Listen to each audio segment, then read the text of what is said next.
ഇപ്പോൾ LDF convener T P Ramakrishnan പ്രതികരിക്കുന്നു. മാധ്യമങ്ങളെ പ്രതിപക്ഷ നേതാവിനെ തീരുമാനിക്കുന്ന കാര്യത്തിൽ ഇല്ല.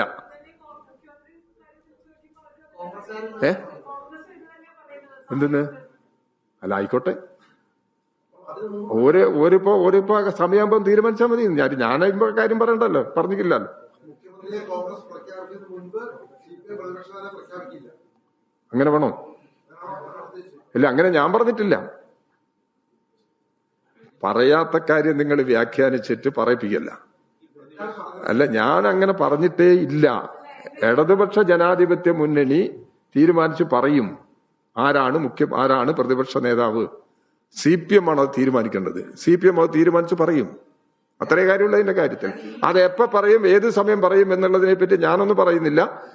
അത് നിങ്ങൾ ചോദിച്ചതിനുള്ള ഒരു മറുപടി മാത്രമാണ് ഞാൻ പറഞ്ഞത്.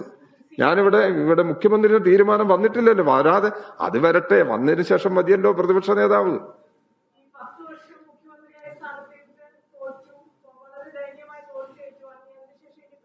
ദയനീയമായി തോൽവി 19,000 വോട്ടിൽ ജയിച്ചത്. അതേനാരും ദയനീയമായി തോൽവി കേരളത്തിലാകെ.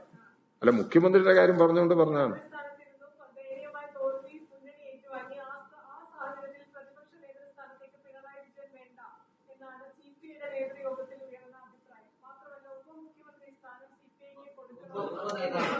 ഒരു പറയട്ടെ,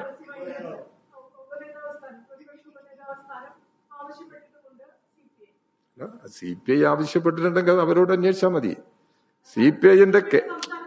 CPIയുടെ ജനറൽ സെക്രട്ടറിയുടെ ഒരു പത്രസമ്മേളനത്തിലെ വാർത്ത ഇന്ന് പത്രം പ്രസിദ്ധീകരിച്ചിട്ടുണ്ട്.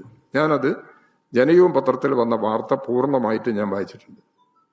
ആ വാർത്തയിലൊന്നും താങ്കൾ ഇപ്പോൾ ചൂണ്ടിക്കാണിച്ചിട്ടുള്ള പ്രശ്നങ്ങൾ ഉയർത്തിക്കൊണ്ടുവന്നിട്ടില്ല.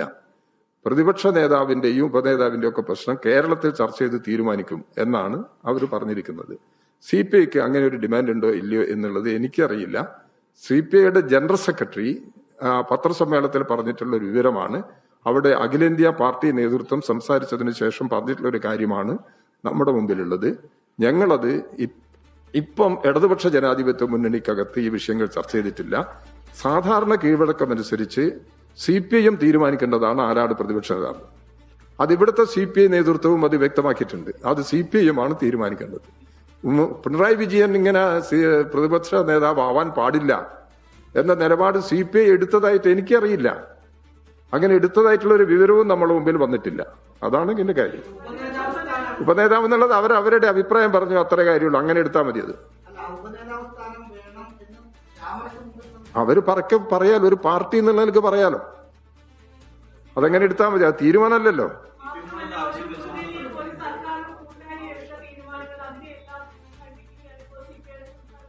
എങ്ങനെ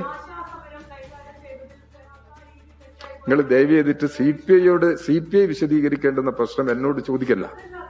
അത് അവരോട് നിങ്ങൾ സംസാരിച്ചോ. ഇടതുപക്ഷ ജനാധിപത്യ മുന്നണിയുടെ നിലപാടിനെ കുറിച്ച് ഞാൻ നിങ്ങളെ വിളിച്ച് സംസാരിച്ചിട്ടുണ്ട്. ഇടതുപക്ഷ ജനാധിപത്യ മുന്നണി ഒരു തവണയാണ് യോഗം ചേർന്നത് ഇലക്ഷൻ റിസൾട്ടിന് ശേഷം. അതിനൊരു പ്രാഥമികമായ അവലോകനം നടത്തി. ആ അവലോകനത്തിന്റെ ഭാഗമായിട്ടാണ് ഇടതുപക്ഷ ജനാധിപത്യ മുന്നണി വലിയ തിരിച്ചടിയേറ്റു ആ തെരഞ്ഞെടുപ്പ് ഫലത്തിൽ. അതിനുള്ള കാരണം എന്താണ് എന്നുള്ളത് വളരെ ഗ്രാസ് റൂട്ട് ലെവലിൽ ഞങ്ങൾ പരിശോധിച്ച് എന്തെങ്കിലും പ്രശ്നങ്ങൾ ജനങ്ങളുടെ മുമ്പിൽ നിന്ന് ഉയർന്നു വന്നിട്ടുണ്ടെങ്കിൽ, ഞങ്ങൾ തിരുത്തേണ്ടുന്ന എന്തെങ്കിലും പ്രശ്നങ്ങൾ ഉയർന്നു വന്നിട്ടുണ്ടെങ്കിൽ ഞങ്ങളത് തിരുത്തും. ഇത്രയും കാര്യങ്ങളാണ് ഇടതുപക്ഷ ജനാധിപത്യ മുന്നണിക്കകത്ത് ആലോചിച്ചത്. അതല്ലാതെ ഇതിന്റെ മറ്റ് വിശദാംശങ്ങളെല്ലാം താഴെ പാർട്ടി നിലവാരത്തിൽ ചർച്ചകൾ നടക്കുന്നുണ്ട്. ആ ചർച്ചകളുടെ അടിസ്ഥാനത്തിലുള്ള തീരുമാനങ്ങൾ വരട്ടെ.